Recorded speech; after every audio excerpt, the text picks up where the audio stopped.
नमस्कार, स्वागत है आप सभी का सखी संगीत में। आज हम लोग लेकर आए हैं झूमर नाच का गीत।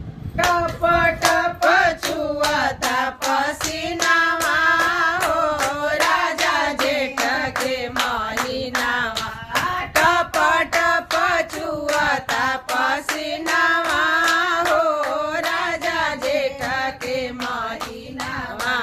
तनिए डोलाई देता बेनावा हो राजा जेठ के महीनावा।